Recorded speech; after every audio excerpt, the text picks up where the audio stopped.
And this is just an example of how the sails are molded. This is just a vacuum form. This is how they come out of the mold, and then they're trimmed. Then my game Scared Stiff. When I wanted to start Scared Stiff, there was a hot rod show in Chicago, and Elvira was making an appearance. So I went there and I talked to her, and that's when I found out she would be very interested in doing another pinball game. And also at the show was one of my custom car heroes, Ed Big Daddy Roth. I don't know if you know his name, but he was very popular in the 60s in America for making wild custom cars. He's passed away since, but I like having that picture of me with him. He created the Rat Fink. I don't know if you've ever seen the Rat Fink character. Probably just an American thing. This was one of our first attempts at the back glass for Scared Stiff. We didn't know what we were going to call it. In this case, we just called it Elvira, Mistress of the Dark. Greg and I had a real difficult time coming up with a name for this game. I don't know why it was so hard, but we were calling it Elvira in the Haunted House, and Elvira in this, and Elvira in that, and we never did get anything that we liked. So one day we went in to talk to Mike Boone, the programmer, and told him this idea we had, and we thought it was great, and he just made a face, and he said, I don't like that name. So Greg and I walked back into my office all glum and sad and wondering what we're going to do. And then Greg just said, Scared Stiff. And that was like, we knew that was the perfect name then. Okay, Gary. And this was a color. What this was going to be was you were going to accomplish things on the play field and light up all these elements on the stairs. And then we came up with the moving spider idea.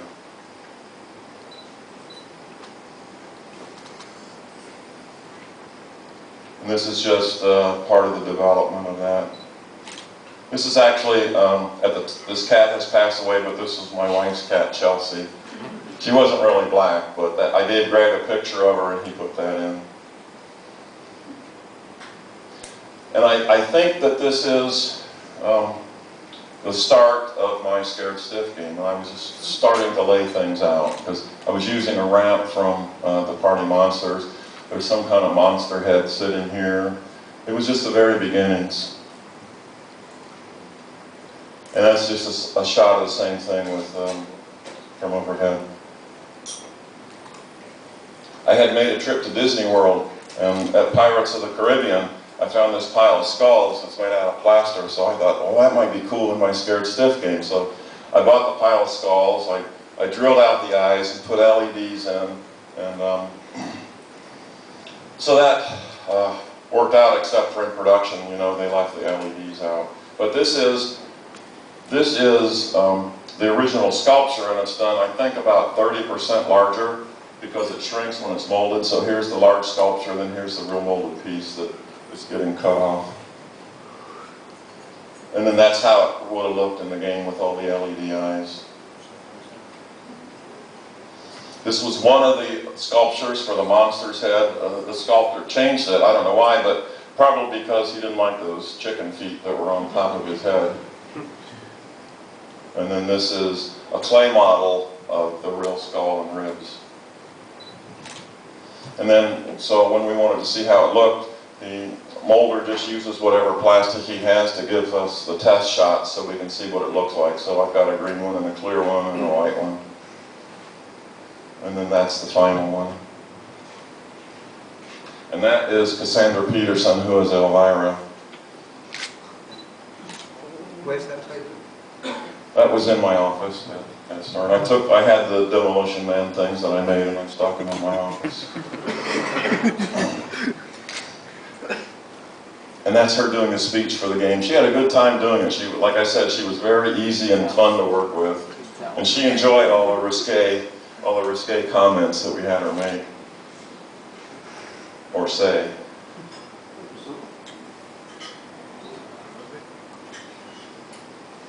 Okay, there. And this is part of the design team, me and Greg and Mark Wayna and Cassandra. Off to the right, you can't see, is Mike Boone, the programmer. Then I got laid off before this trade show. I thought that kind of sucked because I worked real hard doing that game and then I didn't go to the trade show to see how everything was was received, but Elvira enjoyed playing it. Whitewater.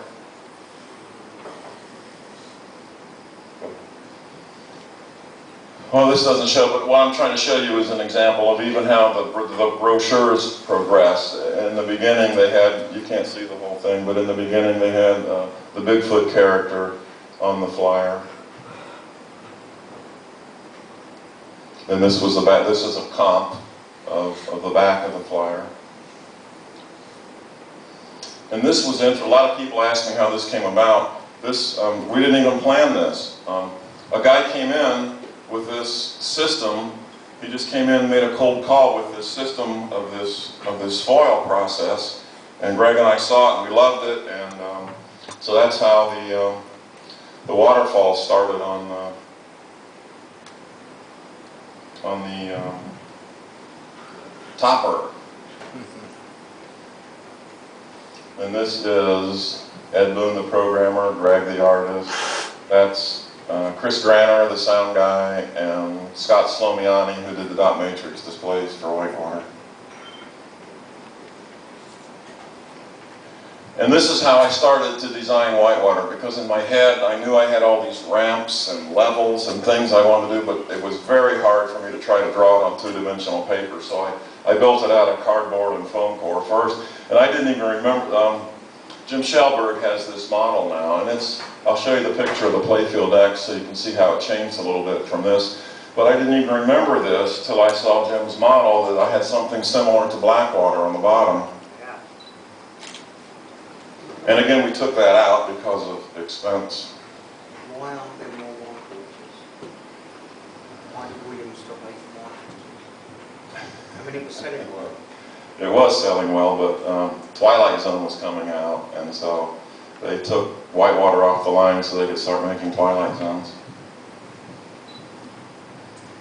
And then this is the real playfield. You can see I moved the funnel over a little bit. I don't remember why, but it was close to my first cardboard model. One of the questions we received for you, Dennis, was who was the Yeti based on? I think if you'll go to the next picture, we'll find that out. That's me with another cool haircut, and I'm embarrassed at how much I look like Bigfoot. But John Yowsey came over to my house and took a lot of pictures of me to base his Bigfoot character on. So these are the pictures he took, and then these are his actual sketches for the sculptor for Bigfoot. So the Bigfoot character in Whitewater is me. And I do have big feet too. And then this is John's artwork for the back glass. This is John Yowsey, and this is his son, I think. I don't know who this is. But in the background here, you'll see an old Dodge panel truck, and that's my truck, and I said, John, let's put this in the artwork too. So I still have that truck, and I'm still working on building it, and I don't know if I'll ever get it finished. And then this, I was looking for a picture of Whitewater next to Getaway, but I couldn't find a good one because this redhead got in the way. But I found this on the internet. Okay, this is what I was working on for Transformers. And Gary had me work on Transformers for like 3 months, I think, saying, don't worry, we'll get the license, I'll get the license. And he couldn't get the license, so I wasted like 3 or 4 months working on this game. But one of the main, and I designed the bottom like the Wheel of Fortune bottom, just because I like to try to do things different. I can't do the same thing all the time, and I liked the different bottom. I thought it was fun to play. But Gary just blew his stack. He said, we'll never do another bottom like that. Every game will have three bumpers. Every game will have a plunger. Every game will have a standard Italian bottom. So I said, okay, Gary, I'll change it. So one of the main features of the game would have been the Allspark. I forget what was happening here. Maybe the ball would go up and hit it and bounce off. But over here, there would be a shot into this. This was a disc-shaped permanent magnet. The ball would shoot into the permanent magnet. It would have been styled like a robot arm. He would have put the magnet up to the Allspark, and the Allspark would have sucked the ball inside the Allspark then. And I wanted to have little LED lights and fiber optics in here, just like the one in the movie.